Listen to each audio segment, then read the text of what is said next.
Submitted for the approval of the Midnight Society. I call this story Titles. Dun, dun, dun.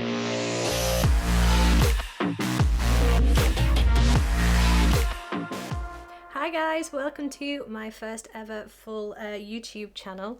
What? No, okay, that's just, it's fine, we'll cut it. Hi guys, and welcome to my first ever YouTube, like full YouTube video.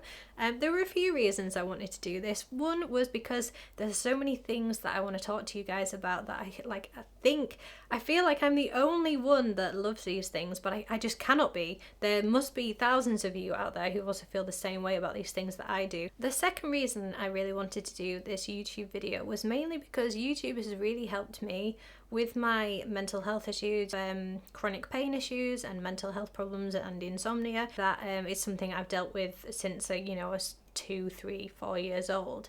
And YouTube, obviously recently, is the one thing really that has helped me a lot, and I think there is a lot of you out there who do the same thing, sticking on some sort of true crime, something with somebody talking, even like rabbit videos or pet videos, and people just doing like the most mundane, ordinary, everyday things.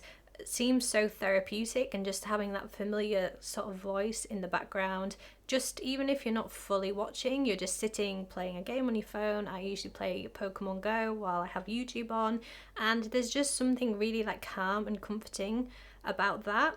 And I guess I kind of wanted to create a sort of safe space for people to come to. If you can stand the northern accent, obviously this might be the most horrific thing for many of you. Also, you may have to have subtitles on if you're not from the UK.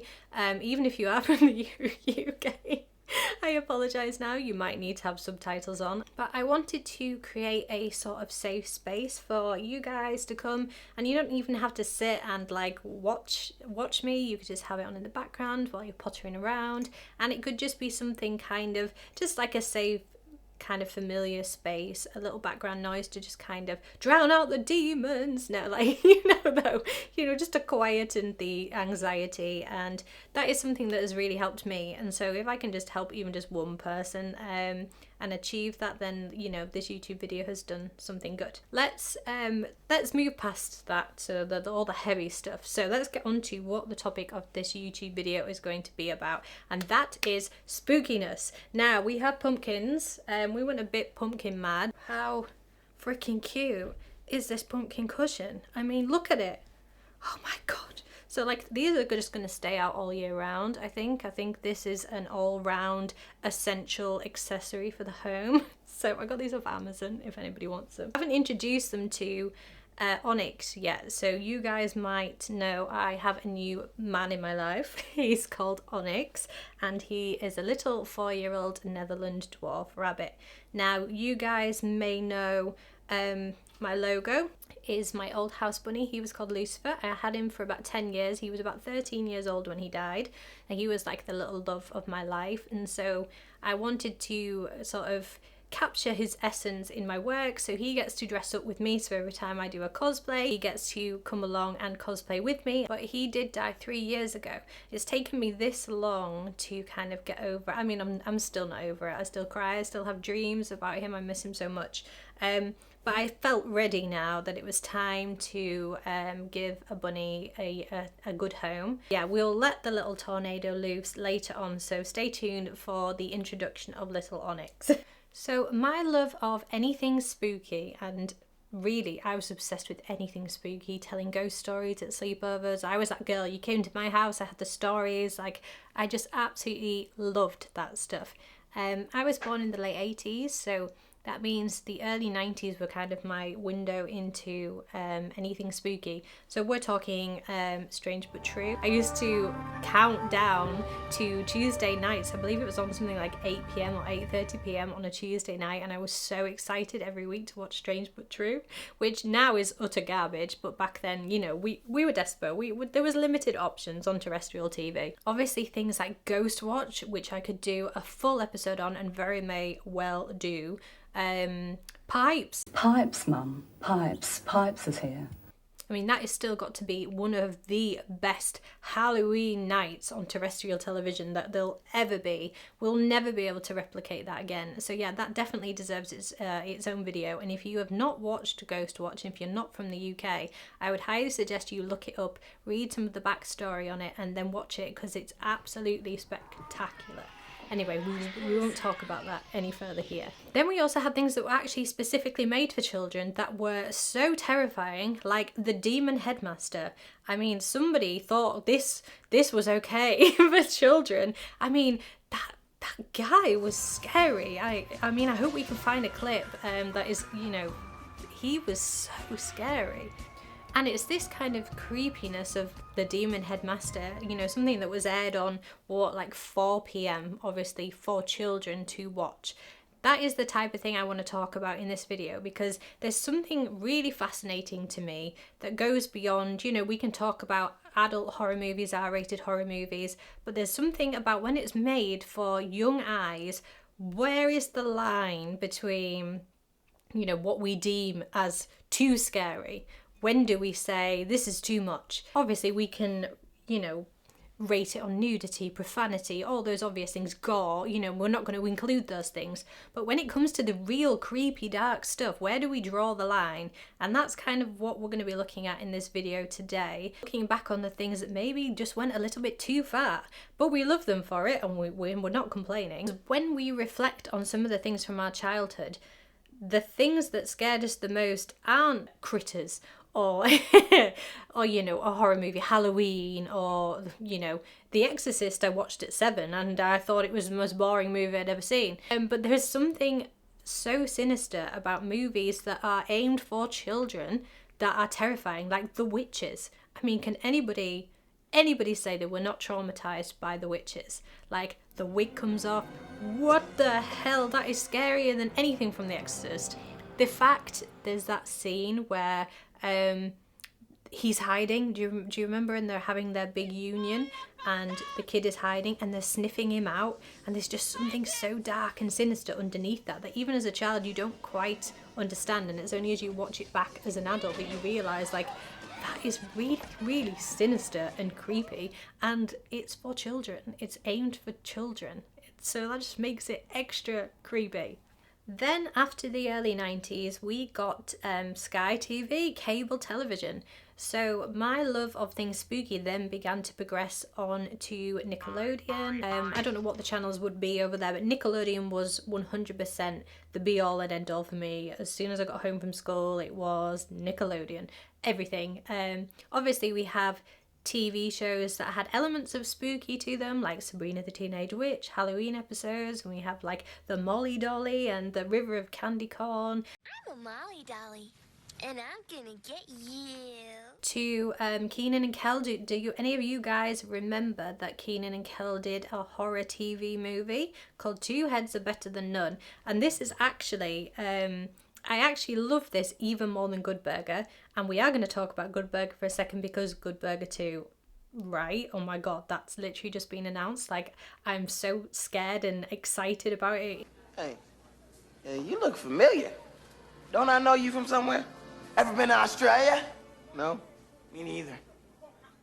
Are they going to ruin it? Is it going to be incredible? I don't know. Good Burger's so good. If you haven't been able to see the TV movie Two Heads Are Better Than None, I really recommend. If you like spooky, silly things, it's like a feature-length Kenan and Kel episode, sort of road movie, and they go out and basically have spooky encounters. What do you say we tell some ghost stories? Oh, let me go first. Actually, I was thinking that maybe we... Oh, let me go first. No. When the bread popped out of the toaster, no one knew what to put on it. I suggested butter. Crumbs were everywhere. Man, he said let's tell ghost stories, not toast stories. Oh, I don't know any ghost stories. Now, Nickelodeon had an abundance of kind of fun, spooky specials that it always did, but obviously its one predominant spooky show was Are You Afraid of the Dark? Now, Are You Afraid of the Dark was my true love. It was on at 6:30 p.m. here in the UK, So I would either be rushing home from school, from playing out, to watch it, or actually whenever we went to stay at my nana's house, we used to actually watch it, and then at 7 p.m. we would all go outside. We would have our own campfire, which was essentially a torch wedged between 3 rocks. My nana would make us hot chocolate and we would sit around in a circle and tell ghost stories until about 8-9 o'clock. So I have like really good memories with Are You Afraid of the Dark, and if I ask my nan to this day, do you remember, she's, oh, of course I remember, Are You Afraid of the Dark, hot chocolate. Now obviously a few years later Goosebumps then aired, so we've got 2 vastly similar but also vastly different in tone series aimed at children with both equally fantastic theme tunes. I mean, they have both been my alarm tone or ringtone consecutively for years and years and years. Like, that, I literally love those 2 songs. They both have episodes that really stuck with me, and it's these episodes I want to kind of look back on today. The spookiest moments, but also kind of the best moments too. Now I think it was last Halloween that Goosebumps was put back onto Netflix for Halloween for a few months as well, and definitely rewatching them makes you realise how much they have aged, but some of the episodes are still fantastic. So we're going to talk about the ones that kind of resonate the most with me, the moments that stick with me, not even necessarily the full episodes but just the moments. Now the horrific moment that will never leave my mind is the bug-eating man, Mr. Mortman, in the library, and it's from the episode The Girl Who Cried Monster, and his googly eyes to this day crunching those crickets or whatever, it's terrifying, like still stays with me to this very day. And that is far scarier than so many horror movies that I have seen, and even now stands up to the test of time. But the number 1 spot for creepiest moment on Goosebumps for me is actually probably the most obvious, and it's the pilot episode, The Haunted Mask. Now that episode is a 2-part episode, so you do get a little bit more time to kind of get invested into the characters. So Carly Beth is being badly teased at school for just being a bit of a wimp. People seem to like pranking her, it's a little bit cruel, and she really wants to get her own back. She takes her revenge by adorning a terrifying mask, and it's really creepy mask. Like, this could be from a demon from an actual R-rated horror movie. And she takes, her mum's been making a paper mache head of Carly Beth, and she takes that out on a stick and goes around and basically gets her revenge. Brilliant. That's not the scary part. The scary part is this episode takes on this sort of almost like body horror element where she comes back and tries to remove the mask, and there's a scene where her friend is looking for the seam and she's like, there is no seam. Oh, what's the matter? There's no bottom to this mask.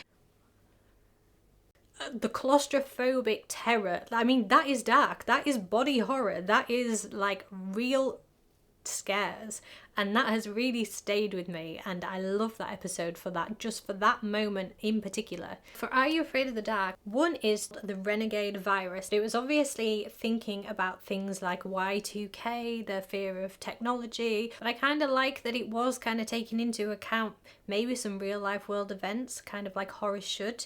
Reflecting societal and cultural values. I kind of liked, even though this whole thing was ridiculous, it had an element of truth to it. There's a scene where they show the, I think it's, is it a HDMI? Well, it can't be HDMI. What is the planted into his skin? And you see quite a graphic shot of this, and I feel like this is a clear nod to Videodrome 1983. It is just quite horrific, and I kind of want to know, like, where do we draw the line here? This is being aired to 6-year-olds. The little virus guy is so creepy and well done. I'll need your hand.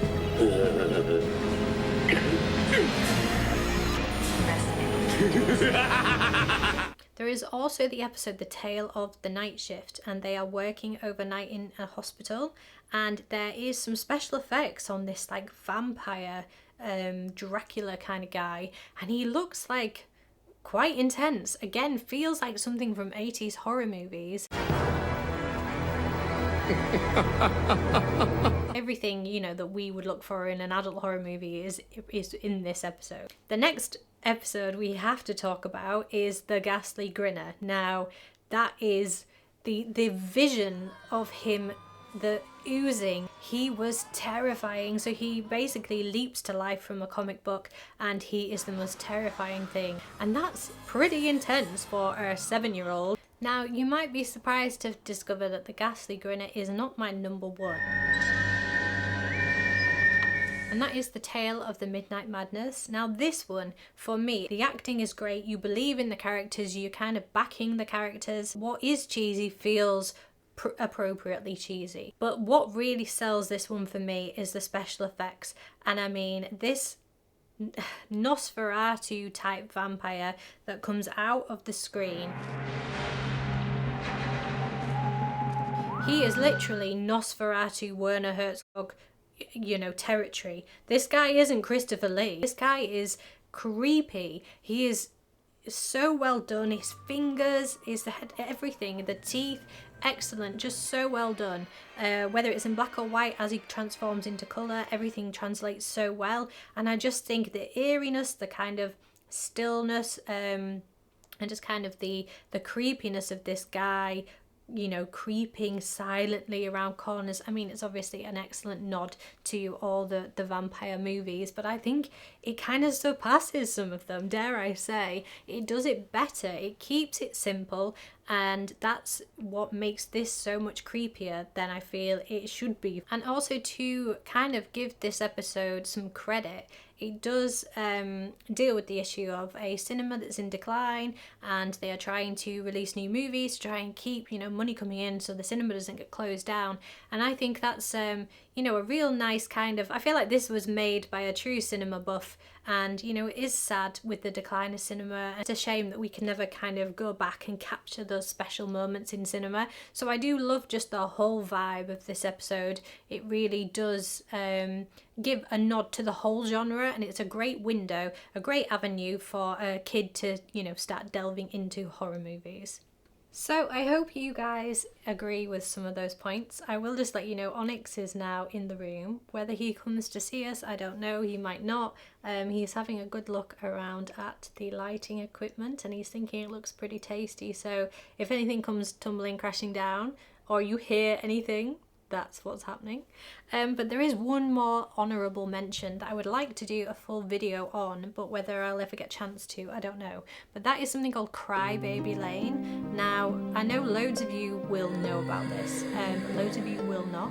This was a Nickelodeon TV movie that aired on Halloween night in the year 2000. So they aired it one night, and then they basically kind of shoved it into the archives. Now they claim, they've made a statement saying, oh, it was just forgotten. But we know this was shelved. It received so many complaints that this was definitely a kind of gone and hopefully forgotten moment. This was so creepy. And I'm going to show you the intro, because the intro really sums up everything that you would need to know about why maybe Nickelodeon would not want you to know about this. There was a farmer whose wife gave birth to twins. But something was terribly wrong. Due to a rare embryonic mutation, the infants joined as one flesh and came into this world freaks. This was in the year 2000. For a start, this was aired, I believe, at 7 p.m. I could be wrong, because this was aired in the US. So it was obviously below the watershed. It was for children. Now it happened that one of the twins fell ill, and because they shared the same liver, the illness quickly spread and they both perished. Not wanting to expose his shame, the farmer decided to unjoin the bodies. And obviously we're hearing words like freaks and sawing in half, conjoined freaks. I mean, these are like things, it just feels like in the year 2000 we knew better than to be using this terminology. And I mean, how creepy is it? I'm not going to take away from that. I love it. It's so absolutely terrifying. He buried the evil son in a fallow field at the end of an old dirt road called Cry Baby Lane. Because legend has it, anyone caught out there at night on that desolate road can hear the cries of the evil child. It's like, because they literally aired it that one time and it was never spoken of. They never mentioned it ever again. So many people believe that they, you know, did that even happen? Like, is this just a strange mangled memory from my childhood? It never really happened. And it was only in 2011 when a Reddit user actually leaked a VHS version of what they'd obviously recorded. That's when Nickelodeon was finally prompted to re-air it. So they did a 2011 Halloween special, I believe, where it was re-aired. So, and that's when they released the statement to say, hey, we weren't hiding it, we just forgot about it. But it was pretty evident. This led to some really, really cool creepypasta stories kind of coming out about it. So there's a whole creepy subtext that surrounds this entire TV movie, which I definitely want to delve into deeper with you. But hopefully you enjoyed the little clip, and if you did see it, maybe this has jogged your memory and this is the first time someone's actually mentioned it.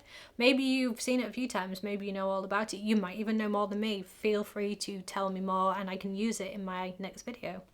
I hope you enjoyed this kind of look into TV for kids. I think we might have... I can see ONYX, he wants to come up, but he's unsure. Are you coming up? Are you coming up? We'll see if he joins us in a minute. Come on in. Come on. Hello, what's this? Ah. I don't even know if you're even on camera right now. We did not think this through. Okay, so I don't even know if you can see him. You can maybe just about see him, but he has come to join in the festivities. I hope he doesn't get his head stuck in this mug. Cause sorry, he's quite far down in there. Hold on. Maybe. Oh yeah, not a pincushion. I didn't think this through. I think yeah, next time we need to make sure ONYX has obviously some treats, for he is the king of the house, and I think maybe a pumpkin-shaped bunny bowl might be better suited for next time. But he is very lovely, and usually you cannot get rid of him, for he is literally all over you for cuddles. But as soon as there's a camera involved, he is like, I am not your performing show pony. Yeah, it's all got to be on his terms. So we're going to have to like put it into his contract. But he is very, very, very, very, very lovely, and he's like unbelievably settled in. I've only had him for 10 days and it feels like I've had him for years. He's just like super chill. Anyway, a huge thank you from me and ONYX, who I don't think is going to return, for sticking with me to the end of this video. It's been a long one. There's probably been treble what you've seen. It's been utter chaos, but hey, it's been good fun, and I hope that it's brought back some great memories. But yeah, let me know what you would like me to do next time. I definitely want to do Ghost Watch. Sorry, you can hear, if you can hear him. ONYX. No, please no. ONYX. I definitely want to do Ghost Watch. Ghost Watch will definitely 100% be on the cards. And the same for Crybaby Lane. I will definitely bring that back for a full episode, because there's just too many creepypastas and like awesome fun things to not delve into. But yeah, if you can think of anything else that kind of relates to like 90s to early 2000s kind of fun stuff. Yeah, me and ONYX maybe will be back next time. Come back for one more.